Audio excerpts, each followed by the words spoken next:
Last week, I looked at my top 10 games of 2018, but as I was making that video, I felt like I had, in the process of having to make a top 10 list, been forced to leave out a lot of games that I still really loved this year. And so, this is a video of my honorable mentions. 10 more games, not in any particular order this time around, that I felt obligated to talk about, despite them just barely missing my top 10 for one reason or another.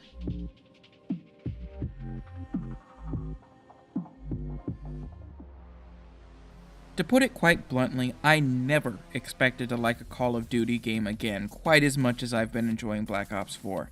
I didn't love Black Ops 3, and while I enjoyed the Infinite Warfare campaign, I despised the multiplayer. And Call of Duty World War II, while it was certainly a good game, never really clicked with me. And while I've never really cared for the Zombies mode, Black Ops 4 really excels in its two other modes. The traditional multiplayer feels the best it has in years, and is deeply evocative of Black Ops 2, one of the last Call of Duty games that I really loved playing. While I've certainly been spending the vast majority of my time in Black Ops 4 in their traditional multiplayer modes, I've also been extremely impressed with what Blackout has brought to the table. I absolutely adored PUBG when it was first hitting the market, and I tend to enjoy the Battle Royale genre in general. Still, I never really expected to fall in love with what seemed like an afterthought of a secondary mode in a Call of Duty game. But it turns out that the shooting mechanics this game is so well known for fit pretty well in a Battle Royale mode, and they help this mode craft its own unique identity outside of the existing Battle Royale archetypes. It has realistic, grounded visuals without aspiring to be a simulation like PUBG does, and it lacks any sort of extra mechanics such as building that you see in Fortnite or most of the other Battle Royale games coming out right now. It turns out that Call of Duty, as a Battle Royale game, was the kind of Battle Royale game I was looking for all along. And between those two modes, Call of Duty Black Ops 4 is pretty much covering my multiplayer shooter needs for the moment. I've always really liked the concept of fighting games, memorizing the moves and being able to recognize patterns from your opponents and effectively counter them, but I've never been particularly good at them, mostly enjoying the NetherRealm campaign modes and not much else. In a lot of ways, Mario Tennis Aces would make a fantastic fighting game. With its own meta layer and set of counters and strategies, I found myself playing in the online tournaments for hours on end. Some matches were absolute blowouts one way or the other, sure, but I absolutely lived for those matches that were evenly matched, volleying the ball back and forth forever, waiting for your opponent to slip up or for yourself to make a terrible mistake. Earlier in the year, this game probably would have cracked my top 10, but as time has gone on, I've fallen off of it somewhat, probably somewhat due to the fact that none of the new characters have really felt great. I haven't felt like I've had to change anything about how I'm playing the game. Still, I have fun with the game when I come back to it occasionally, but I'm certainly not as completely in on it as I was when it first came out.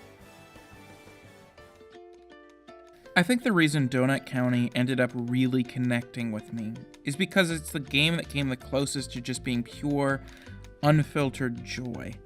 There's a level of whimsy and chill here between the music and the visuals that's present in very few games, and it's great for relieving a little stress and unwinding at the end of a long day. It also certainly helps that it's a whole lot of fun to play. Dragging a hole around and consuming the world bit by bit is pretty entertaining, and the excellent, hilarious writing, along with the extremely well-realized characters, help to make this game even more than the sum of its parts.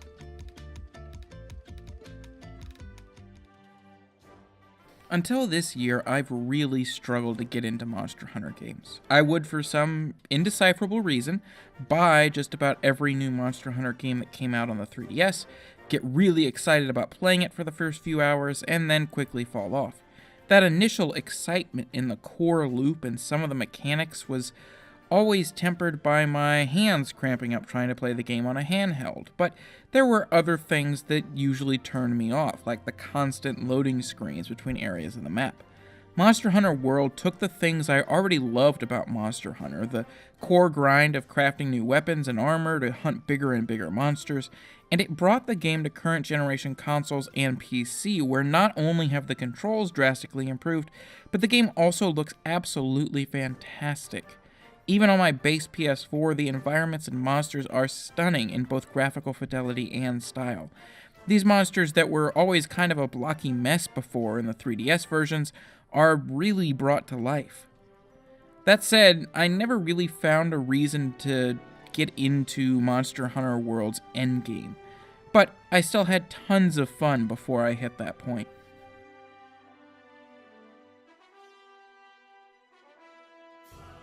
I don't usually have the time for most JRPGs these days. Dragon Quest XI, for example, has gone completely unplayed in my collection simply because I don't have time for it. But Ni no Kuni 2 hit at just the right time, where there wasn't a lot else coming out I was interested in, and so I was able to fully dive into it. And I really did love it. But I suspect there's more than just the timing to that. The last JRPG I had completed before this game was the first Ni no Kuni. Both of those games have a level of cartoon-esque joy and fun to them that you don't see as much in other JRPGs lately. Not to say I can't enjoy something a little more serious, but there needs to be some sort of hook to drag me through the ridiculous amount of time I'll need to spend with the game. And while the story and characters kept me interested, the combat did its best to counter that. I understand they've patched it in the interim, but at launch when I was playing the game, combat was simply too easy. I do enjoy a JRPG that has a lack of grinding, but with each individual fight, I still want some sort of challenge to keep me engaged. And Ni no Kuni 2 consistently failed to deliver on that. But its world kept me playing and really enjoying it through the entire experience. I don't think I would have ever expected to get two really good mech-centric turn-based strategy games in the same year, but here we are. Into the Breach made my top 10 because of its near-infinite replayability and strategic depth, but BattleTech is also extremely good, albeit for some unique reasons. While it's turn-based, BattleTech deals less in the chess-like strategy that Into the Breach does, taking a more free-form, far less rigid approach to turn-based strategy. And it works really well with fully fleshed-out concepts of cover, firing arcs and ranges and the like. If I had to compare it to anything else, I would compare it to the modern XCOM games, but BattleTech's implementation of mechanics like heat generation and dissipation make it significantly more involved, and as a side effect often makes it more difficult, which is something I welcome, particularly when it comes to the BattleTech universe. As I mentioned in my MechAssault review earlier this year, this franchise is at its absolute best when it is forcing you to scrape by and figure things out, and it's something BattleTech gets you to experience firsthand.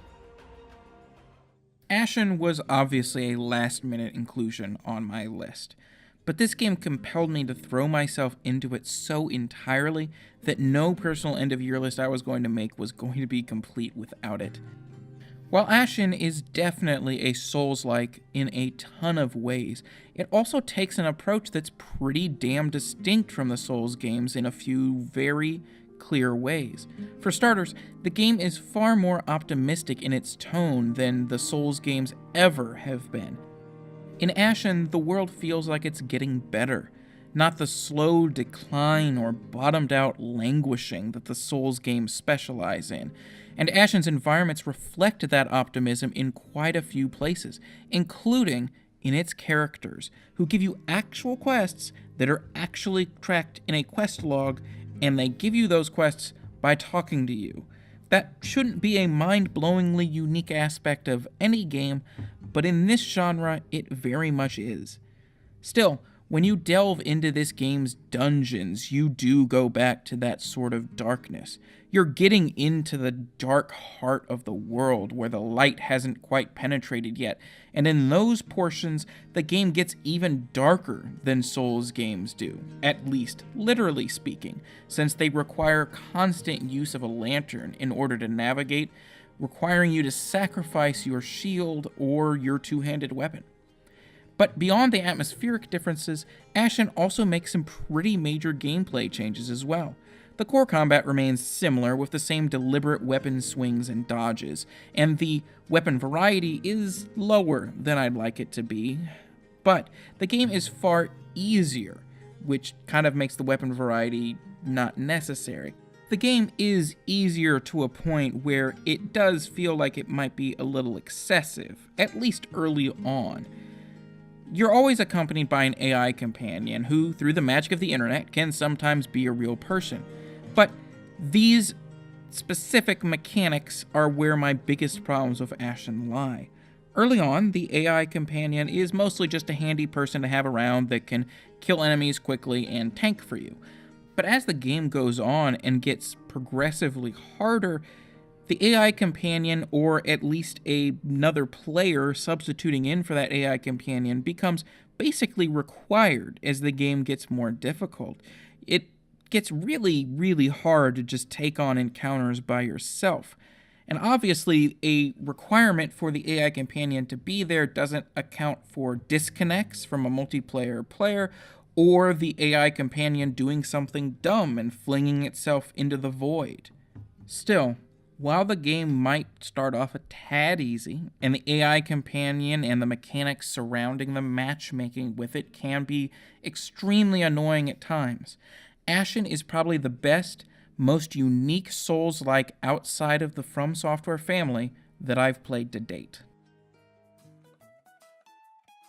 Speaking of indie games doing cool new stuff in established genres, one would think that the Metroidvania is pretty sewn up at this point. You could still make great Metroidvanias, but just about everything mechanically that could be done has been done. But anytime we dare to think something like that, we get a game like Yoku's Island Express, a game that still manages to do cool new stuff with a stale genre. Yoku's main addition is tossing pinball into the mix, and it works way better than you'd expect. Probably about 90% of the game's traversal is not through you walking around, but by simply knocking the ball your character is tied to about the environments with flippers and plungers and other related pinball implements. Just like any other Metroidvania, you'll slowly gain new abilities and ways to traverse the map, but the core mechanics here not only do something new for Metroidvanias, but also help to present the idea of using pinball inside of video games without simply trying to create a traditional pinball table. Add to that the fact the proceedings are really whimsical and cheery, and you have the recipe for a unique game that is a whole lot of fun all the way through. Before Pokemon Let's Go actually came out, I can't say I had a lot of hope for it.